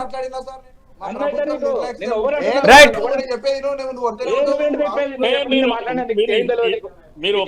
ఓకే ఓకే బ్రేక్ తీసుకున్న తర్వాత మనం డిస్కషన్ ని కంటిన్యూ చేద్దాం. మీరు దయచేసి సహకరించాలి. గ్రూప్ 1 సమస్యల పరిష్కారం కోసం గ్రూప్ 1 కి సంబంధించినటువంటి అభ్యర్థులు ఆసక్తిగా ఎదురు చూస్తున్నారు. చిన్న బ్రేక్ తర్వాత మనం డిబేట్ ని కంటిన్యూ చేసేటువంటి ప్రయత్నం చేద్దాం. మొత్తం మీద తెలంగాణలో గ్రూప్ 1 వ్యవహారం మాత్రం రచ్చకెక్కుతున్నటువంటి పరిస్థితి. తెలంగాణ ప్రభుత్వం ఏ స్టెప్ తీసుకోబోతుంది? ప్రస్తుతం ఇదే చర్చనీయాంశంగా మారింది. ఎస్ మురళీ మనోహర్ గారు, ఒకవేళ మళ్ళీ రీవెరిఫికేషన్ అనేటువంటి స్టెప్ ప్రభుత్వం తీసుకుంటే ఈసారి వెరిఫికేషన్ లో పారదర్శకత లోపించింది అనేటువంటి వ్యాఖ్య మళ్ళీ రాదా? ఆ అంశం మీద మళ్ళీ కోర్టుకు వెళ్ళేటువంటి ఛాన్సెస్ లేవా అభ్యర్థులు? చాలా బ్రైట్ గా ఉన్నాయండి. నేను భయపడుతున్నటువంటి విషయం, రీవెరిఫికేషన్ జరిగితే మరిన్ని తప్పులు బయటకు వచ్చేటువంటి అవకాశం ఉంది. ఎందుకంటే నేను ఈ వాల్యుయేషన్ లో ఉన్న వాళ్ళతో నేను రెగ్యులర్ టచ్ లో ఉన్నాను. ఎలా జరిగాయి, ఎవరిని పిలిచారు పేపర్ వాల్యుయేషన్ కు, ఎలా జరిగి అసలు ఒక్కొక్క పేపర్ చదవాలే కదండి. నేను 30 ఏళ్ళు పేపర్లు దిద్దాను, నాకు తెలుసు కదా. డిస్క్రిప్టివ్ పేపర్స్, అది కాక ఆబ్జెక్టివ్ కాదు కదా. చదివి ఆచి తూచి మార్కులు వేయాల్సినటువంటి వాళ్ళు అర్హత లేని వాళ్ళు పేపర్లు వాల్యూ చేస్తే ఏమవుతుంది అనేది. తర్వాత మీరు 30 పేపర్లు దిద్దాల్సిన దగ్గర 100 పేపర్ దిద్దాలంటే ఎలా దిద్దుతారు? అసలు సాధ్యం ఎట్లా అవుతుంది? అంటే కళ్ళు మూసుకొని మార్కులు వేస్తే గానీ సాధ్యం కానటువంటి విషయం. ఎన్నో లోపాలు ఉన్నాయి. ఇప్పుడు కనుక రీవాల్యుయేషన్ కు వెళితే పొరపాటున ప్రభుత్వం చేసేది ఖాళీగా, అంటే ఒక ఆప్షన్ ఏముంది అంటే నోరు మూసుకొని రద్దు చేసుకొని మళ్ళీ పరీక్ష పెట్టుకోనికే రద్దు ఉంది. అంటే అసలు తప్పులు ఏవి బయటపడవు. కానీ నా భయం ఏంటంటే ఏం కావాలి, పిల్లలు ఏం కావాలి, వాళ్ళ బ్రతుకులు ఏం కావాలి, వాళ్ళ ర్యాంకులు అనౌన్స్ చేస్తారు మీరు, వాళ్ళు ఉరేసుకోవాలన్నా ఏమన్నా? ఎంత దుర్మార్గం ఇది! ఏంది అంత ఆషామాషి వ్యవహారం? ఇది జీవితాలతో ఇచ్చేస్తారా? చెలగాటమా ఇది? అంటే ఒక్కొక్కడికి 40 ఏళ్ళు వస్తున్నాయి, 50 ఏళ్ళు వస్తున్నాయి, పెళ్లిళ్ళు పెడాకులు లేవు. ఈ ఉద్యమం అని తెలంగాణ రాకముందు 15 ఏళ్ళు నాశనం చేసుకున్నారు పిల్లలు. తెలంగాణ వచ్చాక 10 ఏళ్ళు పోయింది, కళ్ళు మూసుకొని కూర్చుంటుంది. ఒక్క యూనివర్సిటీలో ఒక పోస్ట్ నింపలేకపోతే ఏం సాధించినాం అనేది. తెలంగాణ వచ్చినాక గొప్ప ఉద్యమ చరిత్రనే మనది. ఓకే, బలిదానాలు అయిపోయినాయి, ప్రాణత్యాగాలు అయిపోయినాయి, అయినా ఇంకా కావాలా? ఇప్పుడు కూడా బలిదానాలు కావాలన్నా? ఉద్యోగాలు రాక? ఇది కాదు వేధిస్తున్నటువంటి ప్రశ్న. భయం వేస్తుంది, ముందు నువ్వు వెనక గోయి అన్నట్టుంది. రీవాల్యుయేషన్ చేస్తే మరిన్ని తప్పులు బయటపడతాయి. నాకు తెలిసినటువంటి విషయం ఇది. అయ్యో ఇంత దారుణంగా చేశారా అనేది విషయం బయటకు వస్తుంది. చేయకపోతేనేమో ఏం కావాలి రిజల్ట్ వచ్చినటువంటి పిల్లలు? ఇది నాకున్నటువంటి ధర్మ సంకటము. కనుక మీరు ఇప్పుడు గొడవ పడడం వల్ల దయచేసి పొలిటికల్ పార్టీస్ మీరు ఎంత సంయమనం పాటించాల్సిన విషయము. మీరు దయచేసి మీ పాలిటిక్స్ పక్కకు పెట్టండి. ఈ పిల్లల ఫ్యూచర్ గురించి ఆలోచించండి. జరిగిందేదో జరిగిపోయింది. వీళ్ళను ఎలా బ్రతికించుకుందాం అనేది నా సమస్య. ఇప్పుడు ఎందుకంటే ఎవరు ఏం చేసుకుంటారో తెలియదు పాపం. అంత ఒత్తిడిలో ఉన్నారు వాళ్ళంతా కూడా. ఇది మనందరి బాధ్యత కాదా? ఇది అయిపోయింది. ఎవరు గెలిచారు, ఎవరు ఓడారు, ప్రభుత్వాలు ఏం మారాయి, ఇవి పక్కకు పెడదాం కాసేపు. కానీ రైట్ నౌ ఇమీడియట్ గా మన మీద తల మీద ఉన్నటువంటి విషయం ఇది. మనందరి బాధ్యత ఇది. ఏ ఒక్కరిని నిందించడానికి కూడా వీల్లేదు.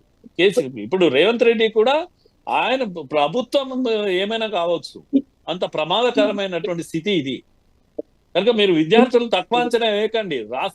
దేశాలు కూలిపోతున్నాయి. చిన్న రాష్ట్రం ఇదెంత ప్రభుత్వాలు యూత్ అనుకుంటే ఏమైపోతారు? పక్కకు పెట్టేయండి ఇవన్నీ కూడా పాలిటిక్స్. దయచేసి ఎలా పరీక్షలు నిర్వహించుకుందాం, ఎలా రిజల్ట్స్ ఇద్దాం, ఇంకా వీలైతే ఇంకా కొన్ని కొత్త పోస్టులు ఇప్పుడు వెంటనే చేసి యూత్ అంతా ఎంగేజ్ చేద్దామా, నోటిఫికేషన్ కొత్తది ఇచ్చి అన్ని యూనివర్సిటీల నోటిఫికేషన్ ఇచ్చి ఎంగేజ్ చేద్దామా వాళ్ళందరినీ. నియామకాలు జరుగుతా ఉంటే కనీసం ఎంగేజ్ అవుతారు కదా యూత్. ఇది నన్ను వేధించేటువంటి ప్రశ్న. ఓకే, నిశాంత్ గారు, నిశాంత్ చెప్పండి సార్. ఇప్పుడు మళ్ళీ రీనోటిఫికేషన్కి సంబంధించి ప్రభుత్వం చర్యలు తీసుకున్నా లేదా మళ్ళీ మెయిన్స్ ఎగ్జామ్ని కండక్ట్ చేసినా మీకున్నటువంటి అబ్జెక్షన్ ఏంటి? సార్ నేను డిబేట్ ఫాలో అవుతున్నాను. బిఫోర్ దట్ ఒక 2-3 క్లారిఫికేషన్స్ ఇవ్వాలనుకుంటున్నాను. ఫస్ట్ ఆఫ్ ఆల్ మేము అందరం కూడా ఆస్పైరింగ్ బ్యూరోక్రాట్స్ అండి, గ్రూప్ 1 ఆఫీసర్స్ అవ్వాలనుకొని ఒక పోటీ పరీక్షల ర్యాంక్ తెచ్చుకున్న వాళ్ళము. ఇందాక ఒక పెద్ద అయినట్టు మమ్మల్ని ఎవరో ప్రలోభపరిచారు, వాళ్ళు పంపిస్తేనే మేము ప్రెస్ మీట్కి వచ్చాము అంటే చాలా తప్పది. మాకు ఆ మాత్రం మెచ్యూరిటీ లేకుండా మేము ప్రెస్ మీట్కి వచ్చే వాళ్ళం కాదు. దయచేసి మీరు కప్పుకున్న పొలిటికల్ కండువాలను మా మీదకి తొయ్యకండి. మీకు ఎటువంటి పార్టీ అఫిలియేషన్ ఉన్నా కానీ వి రెస్పెక్ట్ దాట్. మాకు అట్లాంటి అఫిలియేషన్స్ మాకు అంటగట్టకండి. మేము స్టూడెంట్స్. నేను కూడా తెలంగాణ ఉద్యమంలో పాల్గొన్నా. 2009-10 నేను పాస్ అవుట్. నేను తెలంగాణ ఉద్యమంలో పాల్గొన్నా. ఓయిలో లాఠీలు నేను కూడా తిన్నా. మీరు వచ్చి ఇప్పుడు మాకు తెలంగాణ గురించి చెప్పకండి. మేము తెలంగాణ ఉద్యమంలో పార్టిసిపేట్ చేసి ఒక్క నిమిషం సార్. ఇంకోటి, ఈరోజు 225 మెంబర్స్ ర్యాంకర్స్ వాళ్ళ తల్లిదండ్రులు సోమాజిగూడ ప్రెస్ మీట్ లకు వచ్చినారు. వాళ్ళు వచ్చి ఏం చెప్పిండ్రు, మేము 3 కోట్లు ఇచ్చే స్థాయి మాకుందా అని అన్నారు. 225 మంది ర్యాంకర్లు వచ్చి ప్రెస్ మీట్ నిలబడి మరి చెప్పండి సార్ మరి 1700 కోట్లు వచ్చింది చెప్పండి. నంబర్ 563 కదా. నేనేమంటున్నా మీరు కాదు భయ్యా, మిమ్మల్ని అంటలే మేము. మీ ఏదైతే కొంతమంది 3 కోట్లు ఇచ్చి ఓకే నిశాంత్ వచ్చింది. ఇప్పుడు నేనేమంటున్నా, నేను క్లియర్ చెప్తున్నా. ఇప్పుడు మీరు కొన్నారు, అక్కడికి వచ్చినారు అందరూ అంటలేదు. అందులో కొంతమంది ఉన్నారు బయటికి రాకుండా. నేను చెప్పేది లేదండి, ఆ 300 మందిలో ఉంటారు. ఆ 300 మందిలో ఉంటారు. ఇందులో కూడా వచ్చి కూడా టైం అన్నిటి ప్రూవ్ చేస్తుంది. ఎవ్వరు కూడా ఆవేశపడడం అవసరం లేదు. ఎందుకంటే ఎప్పుడైనా నేను చెప్తాను, శత్రువులైనా మోసగాళ్ళైనా దొంగలైనా ఎక్కడో ఉండరు, మన మధ్యలో ఉంటారు. ఆ మధ్యలో ఉన్న వాళ్ళు, ఎందుకంటే ప్రభుత్వం వాళ్ళది ఉన్నది. ప్రభుత్వం వాళ్ళది ఉన్నప్పుడు ఏంటంటే వాళ్ళు చిత్తశుద్ధిగా వ్యవహరిస్తలేరు కాబట్టి. ఎందుకంటే గతం నుంచి చూస్తున్నాం గ్రూప్ 1 సంబంధించి ఏ విధంగా కుట్రలు జరిగినాయి. అప్పుడు హనీ ట్రాప్ జరిగింది, ఇప్పుడు మనీ ట్రాప్ జరిగింది అని చెప్పిన, అంతే తప్ప నేను ఎవరిని ఏమనలేదు. నిశాంత్ ఇక్కడ ఆప్షన్స్ 2 ఉన్నాయి. నిశాంత్ ఆప్షన్స్ 2 ఉన్నాయి. చెప్పండి. With all due respect sir Ramurthy గారు, మరి మీ ప్రభుత్వం అప్పుడు పేపర్ లీక్ అయింది, మరి అదెంత స్కామ్ అండి? నేను చెప్పాను, రేణుకా విషయం చెప్పాను, రాజేష్ మీరు ఆగండి. నేను అడుగుతున్నా, చెప్తా వినండి. అప్పుడు రేణుకా విషయం కూడా రాజేష్ విషయం కూడా ఏ విధంగా చేసిన విచారణ ఉన్నది, అది కోర్టులో ఉన్నది. వాళ్ళు ఇంకోటి ఏంటంటే వాళ్ళు దొరికి అడ్డంగా అది కూడా ప్రభుత్వం బయట పెట్టింది. ఎవరు బయట పెట్టారు? మేమే బయట పెట్టాం. లేదండి, ఇప్పుడు వేరే వాళ్ళ నుంచి ఇప్పుడు బయటకు వచ్చింది. కానీ ఇప్పుడు అప్పుడు ప్రభుత్వం ఉన్నప్పుడు బాధాప్తగా బయట పెట్టినాం. అవసరమైతే వాళ్ళు గ్రూప్ 1 ఆస్పిరెంట్స్ తో పోయి కూర్చొని కేటీఆర్ గారు జరిగిన తప్పు ఒప్పుకున్నాము, ఎలాంటి జరిగినాయి, దాని తర్వాత జరగకుండా చేస్తామని కూడా వాళ్ళు డీటెయిల్ ఎక్స్ప్లెయిన్ చేసినాం. అంతే తప్ప కానీ ఎక్కడ కూడా పారిపోలేదు. వాస్తవాలు తెలుసుకోండి బ్రదర్. నిశాంత్ బ్రదర్, మీరు అంటే మీరు నాకు తెలుసు, నేను చెప్తా వినండి. నిశాంత్ గారు, మీరు నాకు తెలుసు, వ్యక్తిగతంగా కూడా వాస్తవంగా నేను గమనిస్తూనే ఉంటా నీ ఆలోచనలో, నీ విధానం. సీరియస్ గా నేను ఏమంటే ఎవరిని కూడా వ్యతిరేకం కాదు. ఎందుకంటే నేను కూడా కొట్లాడొచ్చినోనే, నేను కూడా గ్రూప్ ఎగ్జామ్ ఏదైతే హన్మకొండలో నాకు సెంటర్ పడ్డప్పుడు చింపుకున్నానే ఉద్యమం వల్ల. ఎందుకంటే నాతో పాటు ఇంకా మిగతా విద్యార్థులు కూడా తీసుకొచ్చి చింపిన విషయాలు కూడా ఉన్నాయి. ఎందుకంటే ఆ ఉద్యమం వేరు, ఆ కథ వేరు. కానీ తెలంగాణ వచ్చిన తర్వాత వాస్తవంగా కొంత మేము మార్పు తీసుకురావాలనుకున్నాం. 1,60,000 ఉద్యోగాలు ఇచ్చినాం, ఇంకా మిగతా కూడా ఫిల్ చేయడానికి ప్రయత్నం చేసినాం. ఆ క్రమంలో మేము పోయిన తర్వాత వీళ్ళు వచ్చి 2 లక్షల ఉద్యోగాలు ఇస్తున్నారు. వాళ్ళని పట్టుకొని గల్ల పట్టుకొని అడగవలసిన అవసరం ఉన్నది. ఎందుకంటే మనం అందరం కలిసి, ఎందుకంటే ఇప్పుడు మేము ప్రభుత్వం మేముంటే మేము డైరెక్ట్ హామీ ఇస్తాము. కానీ ఇప్పుడు వాళ్ళ ప్రభుత్వం ఉన్నది కాబట్టి ఆ 2 లక్షల ఉద్యోగాలు ఏవి, ఆ నోటిఫికేషన్ లేవి, దాదాపు 20 నెలలు అవుతుంది. వాళ్ళు ఓన్లీ 1 year లోనే 2 లక్షల ఉద్యోగాలు అన్నారు. దాదాపు 20 నెలలు 21 నెలలు. ఇప్పుడు వాళ్ళని వదిలిపెట్టి మమ్మల్ని అంటే ఎట్లా అండి? నిశాంత్ గారు కోర్టు ఇచ్చినటువంటి జడ్జిమెంట్ ప్రకారం ఉన్నటువంటి 2 ఆప్షన్స్ ప్రస్తుతం ఎవరైతే అభ్యర్థులు ఉన్నారో సెలెక్ట్ అయినటువంటి వారు ఏ ఆప్షన్ అయితే వారు బెటర్గా ఉంటుంది, మళ్ళీ ప్రభుత్వం అప్పీల్కి వెళ్ళడం, దాని మీద కాలయాపన చేయడం, ఫైనల్గా ఎప్పుడో జడ్జిమెంట్ రావడం కొంతవరకు పక్కన పెట్టేస్తే 2 ఆప్షన్స్లో ఏది బెటర్ ఇప్పుడు మీకు? సార్ 2 ఆప్షన్స్ కూడా ఈ ఎగ్జామ్ ముందుకు తీసుకెళ్ళవనేది మా ప్రగాఢమైన నమ్మకం. ఎందుకంటే రీఎవాల్యుయేషన్ అవుతే ఫస్ట్ ఆఫ్ ఆల్ రీఎవాల్యుయేషన్ అనే క్లాజ్ నోటిఫికేషన్ లో లేదు. క్లాస్ 14.4 నోటిఫికేషన్ 15.4 నోటిఫికేషన్ చదవండి, రీవాల్యుయేషన్ అనే ప్రొవిజన్ లేదు. రీమెయిన్స్ అంటారా? రీమెయిన్స్ ఇప్పుడు కోర్టు ఇచ్చిన తీర్పే తీసుకుంటే వాళ్ళకి నిజంగా మొత్తము ఎగ్జామే ఒకవేళ చాలా పగడ్బందీగా జరగలేదు అనుకుని ఉంటే మరి 2 ఆప్షన్లు ఎందుకు ఇచ్చింది కోర్టు? అంటే ఎగ్జామ్ తప్పు జరగలేదు, వాల్యుయేషన్ వరకే తప్పు జరిగిందని కోర్టు కొంతవరకు భావించింది. అందుకే రీవాల్యుయేషన్ రాసింది. రీవాల్యుయేషన్ కాని పక్షంలో రీమైన్స్ చేయమన్నది. రీమైన్స్ అంటే ఇప్పుడు ఏంది? ఎగ్జామే మొత్తం పక్కన పెట్టేంత తప్పులు జరిగినాయి అనేది ప్రూవ్ చేయాలి. ప్రతి రాజ్యాంగ సంస్థలో గ్రీవెన్స్ రిట్రజల్ మెకానిజం ఉంటదండి. మేము కూడా పౌరులం. ఓకే, సింగిల్ జడ్జ్ బెంచ్ ఒక ధర్మాసనం ఒక పర్టికులర్ జడ్జిమెంట్ ఇచ్చింది. వాళ్ళు ఏ పారామీటర్స్ కన్సిడర్ చేసినారో, వాళ్ళు ఎందుకు ఇచ్చారో మేము దానికి క్షుణ్ణంగా పరిశీలించినాం. మేము టీజీపీఎస్సీ వెళ్ళినా, ప్రభుత్వం వెళ్ళినా వెళ్ళకపోయినా మేము ఆల్రెడీ 210 మంది ఈ కేసులో ఇంప్లూడ్ అయినాం. మేము ఈ జడ్జిమెంట్ ని డివిజన్ బెంచ్ లో కాదు, సుప్రీం కోర్టులో కూడా ఛాలెంజ్ చేస్తాం. ఎందుకంటే నేను 6 సార్లు యూపీఎస్సీ మెయిన్స్, 3 సార్లు ఇంటర్వ్యూ రాసినోడిని, వెళ్ళినోడిని, నాకు తెలుసు ఎగ్జామ్ ఎట్లుంటది ఏంటి అనేది.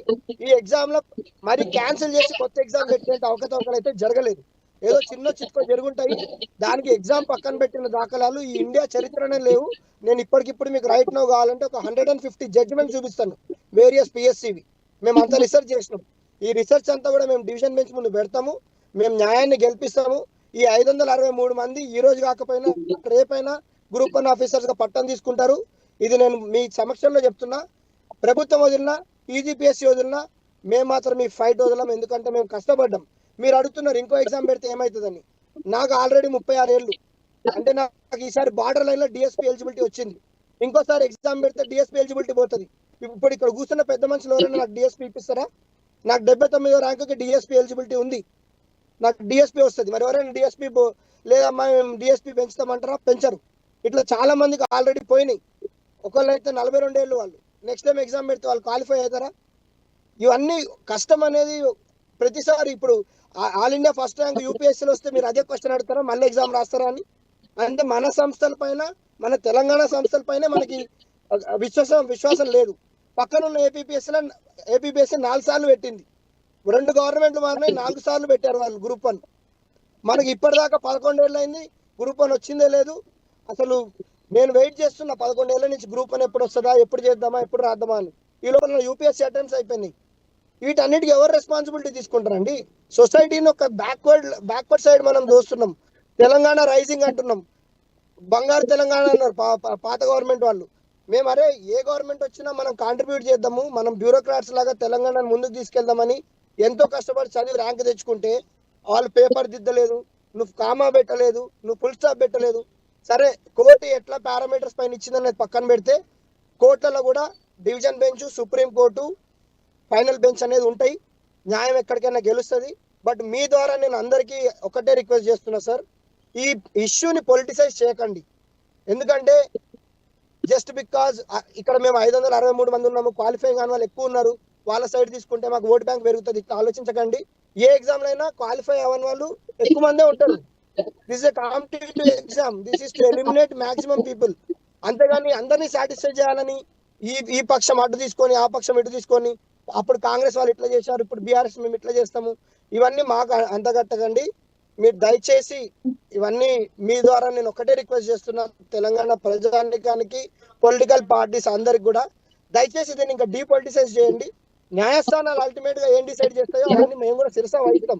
But let courts give a very very impartial judgement and let's all fight for it. Thanks అండి.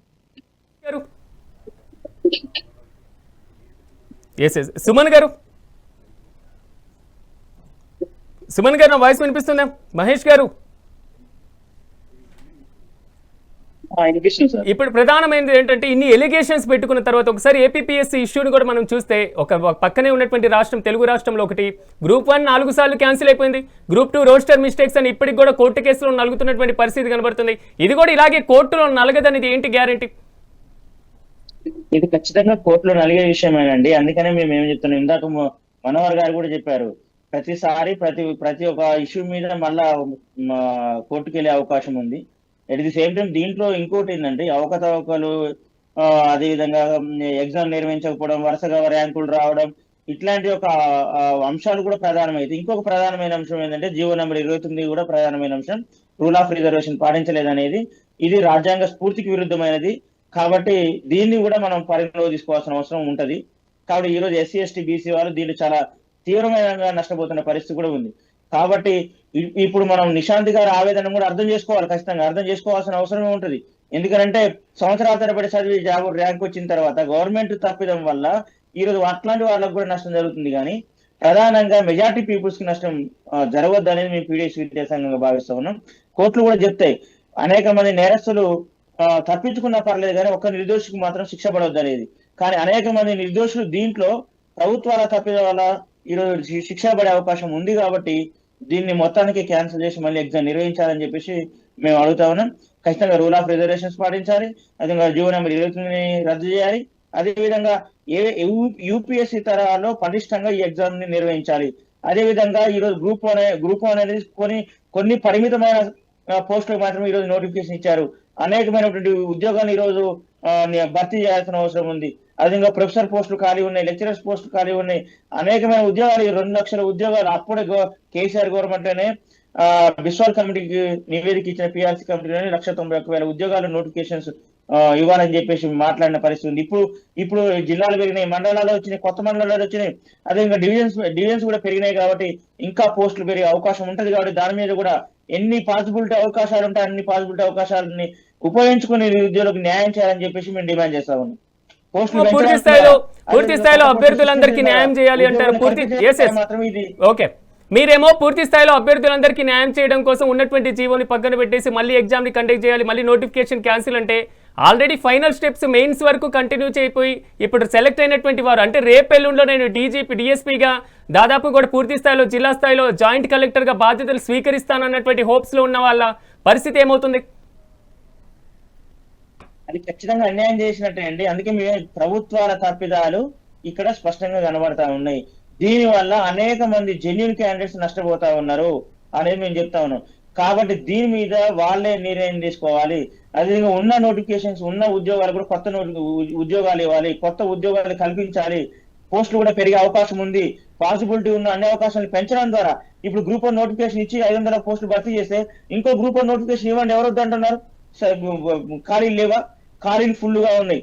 అనేకమైన ఖాళీలు 2 లక్షల ఉద్యోగాలు నింపుతామని చెప్పేసి కాంగ్రెస్ పార్టీ కూడా మేనిఫెస్టోలో పెట్టింది. ఉద్యోగాలు కల్పించవచ్చు, కొత్త ఉద్యోగాలు సృష్టించడానికి అవకాశం ఉంది తెలంగాణ రాష్ట్రంలో. కాబట్టి ఆ విధంగా విద్యార్థులకి నిరుద్యోగులకి న్యాయం చేయాలని చెప్పేసి మేము అడుగుతా ఉన్నాం. ఖచ్చితంగా పాసిబిలిటీ ఉంది, చేయాలని చెప్పేసి మేము డిమాండ్ చేస్తా ఉన్నాం.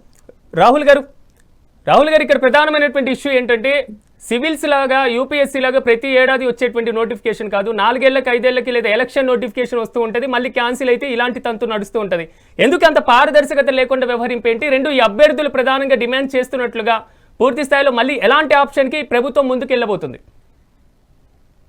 సార్ ముఖ్యంగా వాళ్ళ బాధ వాళ్ళ ఆవేదన మేము అర్థం చేసుకుంటున్నాం సార్. రేవంత్ రెడ్డి గారి దృష్టికి కూడా పోతుంది. ఎందుకంటే ఇవాళ వాళ్ళు తల్లిదండ్రులు మాట్లాడిన ప్రెస్ మీట్ కానీ వివిధ వాళ్ళ ధర్నాలు కానీ వాళ్ళ అవకతవకలు ఎగ్జామ్లు ఏవి జరిగినో ఎట్లా జరుగుతున్నాయో అన్ని రేవంత్ రెడ్డి గారు గమనిస్తారు. దాని మీద నివేదిక కూడా త్వరలో ప్రెస్ మీట్ ద్వారా అఫీషియల్ కూడా ఇస్తాడు. విద్యార్థులకు ఒక మా సూచన, నేను కూడా ఒక విద్యార్థి నాయకుడి నుంచి వచ్చిన, ఇక పెద్దలు అంటారు మేము విద్యార్థి నాయకులు కాదనుకుంటున్నాం, కానీ మేము విద్యార్థి నాయకుల నుంచి వచ్చినాము. రేవంత్ రెడ్డి గారు కూడా ఒక విద్యార్థి నాయకుల నుంచి వచ్చింది కాబట్టి మేము ఒకటే స్టాండ్ చెప్తున్నాం, ఎలాంటి అవకతవకలు కాకుండా ఇకనైనా మా ప్రభుత్వం గతంలో అయినాయేమో కానీ ఇప్పుడు కాకుండా మాత్రం విద్యార్థులకు మాత్రం ఒక నమ్మకం కలిగిస్తామని చెప్పి మేము క్లియర్ కట్ గా చెప్తున్నాం. వాళ్ళు ఏవైతే నిశాంత్ గారు ఇందాక చెప్పారు, మహేష్ గారు చెప్పారు, వాళ్ళ బాధలు మాకు అర్థమవుతున్నాయి. మేము కూడా రేవంత్ రెడ్డి గారు కూడా మేము అన్ని మా పిసిసి మహేష్ కుమార్ గౌడ్ గారు కూడా చెప్తూనే ఉన్నాం ఇట్లా కాదని చెప్పి. ఈ రోజు కూడా మాకు డిస్కషన్ కూడా జరిగింది. సో మేము ఇట్లాంటి ప్రభుత్వం ద్వారా మాకు ఈ విద్యార్థులకు ఏ విధంగా చేయాలో ఆ విధంగా మేము సంపూర్ణ న్యాయంగా చేస్తాం. కాకపోతే ఒక 2 రోజులు ఇటు అటు కావచ్చేమో కానీ రేవంత్ రెడ్డి గారు మాత్రం ఎలాంటి కాంప్రమైజ్ గారు. ఎందుకంటే ఆయనకి అవగాహన ఉన్నది. ఎందుకంటే ఏదో మాట ఇచ్చిండా వెనక తప్పిండా అన్నట్టు కాదు ఆయన కాన్సెప్ట్. కానీ రాహుల్ గారు వారు చెప్తున్నది ఏంటంటే మీరు గవర్నమెంట్ ఏ స్టెప్ తీసుకున్నా ప్రెజెంట్ ప్రతిదీ కూడా కఠినంగా ఉండేటువంటి పరిస్థితి కనబడుతుంది. మళ్ళీ మీరు పూర్తి స్థాయిలో నోటిఫికేషన్ క్యాన్సిల్ చేస్తారా? నోటిఫికేషన్ క్యాన్సిల్ చేస్తే అందరు లాస్ అయ్యేటువంటి సిచ్యువేషన్. లేదా మీరు మెయిన్స్ నే కండక్ట్ చేస్తారా? ఆల్రెడీ ఎవరైతే సెలెక్ట్ అయ్యారో వాళ్ళు లాస్ అవుతున్నారు. లేదా రీవెరిఫికేషన్ చేస్తారా? ర్యాంకుల్లో మార్పులు వచ్చి వారికి వచ్చేటువంటి క్యాడర్ కూడా పక్కకి వెళ్ళేటువంటి సిచ్యువేషన్ ఉంది. ఈ మొత్తం వ్యవహారాన్ని పూర్తి స్థాయిలో పక్కన పెట్టేస్తే గవర్నమెంట్ ఏం చేయబోతుంది? వారు ఏ ఏజ్ వచ్చేసి 36 అవుతుంది, ఇంకా 5 ఏళ్లలో నోటిఫికేషన్ పూర్తి అయిపోతే ఏజ్ కూడా అయిపోయి మళ్ళీ రాసుకోవడానికి కూడా అర్హత ఉండేటువంటి సిచ్యువేషన్ కూడా ఉండదు కదా. వాళ్ళ ఏజ్ వాస్తవమే సార్, ఏజ్ అనేది మళ్ళీ రాదు. పరీక్ష అంటే ఇవాళ కాకపోయినా రేపైనా రాసుకోవచ్చు, ఎప్పుడైనా రాసుకోవచ్చు. వాళ్ళ ఏజ్ మాత్రం మెయిన్. ఎవరికైనా ఏజ్ పోతే ఏజ్ రాదు. రేవంత్ రెడ్డి గారు కూడా అదే అవగాహనతోని క్లారిటీగా ఒక నివేదికతో ఒక కమిటీ వేసి వాళ్ళకి సంపూర్ణ న్యాయం జరుగుతుంది. ఎందుకంటే ఇక మేము రీవెరిఫికేషన్ మళ్ళీ ఎగ్జామ్ కండక్ట్ చేయాలంటే ఇదంతా టైం వేస్ట్ సార్. మాకే అనిపిస్తుంది, రేవంత్ రెడ్డి గారికి ఎందుకు అనిపించదు? మేము ఒక స్టూడెంట్ లైఫ్ నుంచి వచ్చినాం కాబట్టి మళ్ళీ రాయడము, మళ్ళీ రీవెరిఫికేషన్ ఇవన్నీ పెడితే యూపీఎస్ ద్వారా ఇవన్నీ మళ్ళీ కొత్తగా అయిపోతుంది సార్. నమ్మకం లేకుండా అయిపోతుంది విద్యార్థులకైనా ప్రజలకైనా. సో రేవంత్ రెడ్డి గారికి ఎవరెవరైతే ఎలిజిబుల్ అయ్యారో వాళ్ళని మాత్రం ఖచ్చితంగా వాళ్ళకి ఉపాధి కల్పిస్తట్టు జాబ్లు వేస్తాడు, 100% వేస్తాడు. ఇప్పుడు వాళ్ళు ఏదో విధంగా వాళ్ళు అయితే రాయలేరు కదా, జెన్యున్ గా రాసిరు. జెన్యున్ గా కూడా వాళ్ళు ఒక చదువుకొని రాసిరు. వాళ్ళని ఎట్లాంటి డోకా చేయకుండా రేవంత్ రెడ్డి గారు చూస్తారు, కాంగ్రెస్ ప్రభుత్వం చూస్తుంది. సరే గతంలో అయినదేమో అవకతవకలు కావచ్చేమో, కొత్త ప్రభుత్వం కాబట్టి ఈసారి మాది ఎక్కువ కాదు. మీరు నేను రామూర్తి గారు ఓకే, బీఆర్ఎస్ ప్రతిపక్ష హోదాలో ఉంది కాబట్టి ప్రెజెంట్ గ్రూప్ 1 ఇష్యూ మీద గవర్నమెంట్ ఏవి నెక్స్ట్ స్టెప్ తీసుకుంటే బెటర్ అనేది మీ ఒపీనియన్, మీరు గవర్నమెంట్ కి ఇచ్చేటువంటి సలహా? నేనేందంటే గ్రూప్ 1 అనే పాలల్లో విషం చుక్కలు కలిపింది. ఆ విషం చుక్కల వల్ల వాస్తవంగా ఏంటంటే మిగతా ఓవర్లో జెన్యున్ గా రాసిన వాళ్ళు కూడా ఈ రోజు అన్యాయం అయిపోయింది. ఆ విషం చుక్కలు వాళ్ళకు కూడా పాపం, ఎందుకంటే వాళ్ళు నిజంగా పాలన కొంత తాగిన తర్వాత విషపు చుక్కలు వాళ్ళకు కూడా ఇప్పుడు మొత్తం పాయిజన్ అయిపోయింది. 503 ఏదైతే మేము నోటిఫికేషన్ వేసినామో 26/4/2022 దాన్ని రద్దు చేసిన తర్వాత మళ్ళీ కొత్త నోటిఫికేషన్ 60 కలిపి వీళ్ళు వేసిండు. వాస్తవంగా ఈ ఉద్యోగాలు కూడా పూర్తి స్థాయిలో వీళ్ళు ఇచ్చినవి కూడా కాదు. ఎందుకంటే వీళ్ళు సరిగ్గా పరీక్ష నిర్వహించలేరు. వ్యవస్థలో కంప్లీట్ గా ఏదైతే వీళ్ళు వచ్చిన తర్వాత దేని కూడా మెయింటెనెన్స్ లేదండి. ఇప్పుడు విద్యార్థులు కొంచెం వాయిదా ఏమన్నా తీసుకొచ్చి గ్రంథాలను తీసుకొచ్చి కొట్టిన చూసినాము. అదే విధంగా ఇంతకుముందు కాంగ్రెస్ మిత్రుడు మాట్లాడుతూ వాస్తవంగా ఏంటంటే విద్యార్థులు ఎప్పుడైనా ఉద్యమాలు చేసిండ్రు, అది కూడా జెన్యూన్ చేసిండు. ఎవరు కూడా రెచ్చగొడితే రెచ్చిపోయి చేసింది కాదు. తెలంగాణ ఉద్యమం కోసం 69లో ఉస్మాన్ యూనివర్సిటీలో రగిలిన అగ్నిజ్వాలలు కానీ, ఏదైతే 90 సార్లు కాల్పులు జరిగిన తర్వాత 369 సావులు కానీ, అప్పుడు ఏదైతే ఇందిరాగాంధీ ప్రభుత్వం, ఇప్పుడు మళ్ళీ దశలో సోనియా గాంధీ ప్రభుత్వం, ఎవరు చనిపోయినా ఆ కాంగ్రెస్ నిర్ణయాల వల్ల మాత్రమే తమ్ముడు తెలుసుకోవాలి. ఎందుకంటే ఆ ప్రభుత్వాలు తప్పు చేసినాయి. ఎందుకంటే తెలంగాణ మంచి తెలంగాణ 8 సంవత్సరాలు సుదీర్ఘంగా ఏదో కొనసాగిన తెలంగాణ తీసుకుపోయి ఆంధ్రప్రదేశ్ కలిపిన తర్వాత 60 ఏళ్లు గోచపడ్డ తెలంగాణ కొట్లాడి మీ మీద కొట్లాడి తెచ్చుకున్న తెలంగాణ మాత్రమే. ఇంకోటి ఏంటంటే మీరు చేసిన తప్పును మీరు సరిదిద్దుకున్నారు తప్ప మీరు ఇచ్చింది కాదు. ఎందుకంటే ఆల్రెడీ ఉన్న తెలంగాణను తీసుకుపోయి కలిపిన తర్వాత మళ్ళీ మీరు కొత్తగా ఇచ్చింది. ఎందుకంటే ఇప్పుడు ముఖ్యంగా విద్యార్థుల విషయంలో తెలంగాణ వచ్చిన తర్వాత మేము ఇచ్చినాం. సరే, ఇంతకుముందు హనీ ట్రాప్ జరిగింది, అక్కడ జరిగిన రేణుక విషయం కూడా, అదే విధంగా రాయకు సంబంధించిన ఆ విషయాలు కూడా మేము స్పష్టంగా ఒప్పుకున్నాం. విద్యార్థుల ముందుకు వచ్చి మా గౌరవ కేటీఆర్ గారు కూడా వాళ్ళని ఫేస్ టు ఫేస్ అయ్యి ఒక జరిగిన తప్పును ఒప్పుకొని నెక్స్ట్ జరగకుండా చేస్తామన్నాం. కానీ ఈ ప్రభుత్వం వచ్చిన తర్వాత 2 లక్షల ఉద్యోగాలు ఇస్తా అని విద్యార్థులు మభ్య పెట్టి విద్యార్థులతో ఓట్లు లాగించుకొని విద్యార్థులను ఏదైతే ఊరూరా తిప్పి ఓట్లు వాళ్ళతో రాబట్టుకున్న తర్వాత విద్యార్థులను నట్టేట ముంచిన ఈ ప్రభుత్వం వాస్తవంగా సంవత్సరాల అధికారంలో ఉన్నప్పుడు మీరు ఇంటికో ఉద్యోగం ఇస్తున్నారు బీఆర్ఎస్ పార్టీ వాళ్ళకి. కళ్ళు నెక్కినా నేను అడుగుతున్నా, నీకు తెలియదా? నువ్వు బీఆర్ఎస్ గుండె మీద చేసేసుకొని చెప్పి ఒక విద్యార్థి నుంచి వచ్చిన తమ్ముడు నీకు వాస్తవంగా ఏంటంటే ప్రభుత్వ ఉద్యోగాలు ఎన్ని ఇస్తారు, ఎట్లు ఇస్తారు, ఏ విధంగా వస్తారు? మీ ప్రైవేట్ ఉద్యోగాలు ఎన్ని ఇచ్చినా మీకు తెలుసా? అసలు లెక్క తెలుసా? 25 లక్షల ఉద్యోగాలు 9.5 సంవత్సరాల్లో ప్రైవేట్ రంగాల్లో ఇచ్చినాం. లెక్కలతో సహా చెప్తా. నువ్వు రేపు డెబిట్ రా, నీకు చెప్తా. వాస్తవంగా ప్రభుత్వ ఉద్యోగాలు ఎన్ని ఇచ్చినాం ప్రపంచంలో.